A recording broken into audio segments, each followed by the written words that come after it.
ಏನಿದೆಯೋ ಅದನ್ನು ಬಿಟ್ಟು ಜೀವನದಲ್ಲಿ ಏನಿಲ್ಲ ಅದರ ಬಗ್ಗೆ ಚಿಂತೆ ಮಾಡ್ತಾರೆ. ಸೊ ನಮ್ಮ ಈ ಒಂದು ಸಿಲೆಬಸ್ಸಲ್ಲೂ ಅದೇ ಬರುತ್ತೆ. Okay, abundance mindset and poverty mindset ಅಂತ ಇರುತ್ತೆ. ಸೊ ಈಗ ಈ ಫಸ್ಟ್ ನಾವು ಪಾವರ್ಟಿ ಮೈಂಡ್ಸೆಟ್ ಬಗ್ಗೆ ತಿಳ್ಕೊಳ್ಳೋಣ. ಸರಿ.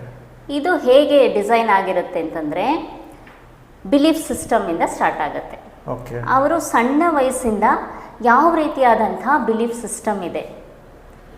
ಈಗ ಮನೆಯಲ್ಲಿ ತಂದೆ ತಾಯಿ, ಅಜ್ಜಿ ತಾತ, ಈಗ ಹಳೆ ಕಾಲದಲ್ಲೆಲ್ಲ ಒಂದು ಜಾಯಿಂಟ್ ಫ್ಯಾಮಿಲಿ ಇರ್ತಾ ಇತ್ತು. ಹೌದು. ಎಲ್ಲರೂ ಒಂದೇ ಮನೆಯಲ್ಲಿ ಇರ್ತಾ ಇದ್ರು. ಹೌದು. ಆಗ ಏನಾಗುತ್ತೆ, ದೊಡ್ಡವರು ಮಕ್ಕಳ ಮುಂದೆ ಸಮಸ್ಯೆಗಳ ಬಗ್ಗೆ ಡಿಸ್ಕಸ್ ಮಾಡಿದಾಗ ಸೊ ಅವರ ಮನಸ್ಸಲ್ಲೂ ಅದೇ ರೀತಿ ಭಾವನೆಗಳು ಬೆಳ್ಕೊಳ್ಳುತ್ತೆ. ಸೊ ಕನ್ನಡಿ ತರ ಇವರು ತಂದೆ ತಾಯಿ ಕಿತ್ಲಾಡ್ತಾ ಇದ್ರೆ, ಜಗಳಾಡ್ತಾ ಇದ್ರೆ ಮಕ್ಕಳಲ್ಲಿ ಅದೇ ರೀತಿ ಭಾವನೆ ಹುಟ್ಟುತ್ತೆ. ಹೌದು. ಸೊ ಈ ಪಾವರ್ಟಿ ಮೈಂಡ್ಸೆಟ್ ಸಣ್ಣ ವಯಸ್ಸಿಂದನೇ ಶುರು ಆಗ್ಬಿಡುತ್ತೆ. ಸರಿ. 7 ವರ್ಷದಿಂದ ನಮಗೆ ಆ ಒಂದು ಬಿಲೀಫ್ ಸಿಸ್ಟಮಲ್ಲಿ ಏನು ನಾವು ಕೇಳಿಸ್ಕೊಳ್ತೀವಿ ಆ ಮೆಮರೀಸು ಸ್ಟ್ರಾಂಗ್ ಆಗಿ ಕುತ್ಕೊಂಡ್ಬಿಡುತ್ತೆ. ಓಕೆ. ಸೊ ಅದೇ ನಮ್ಮ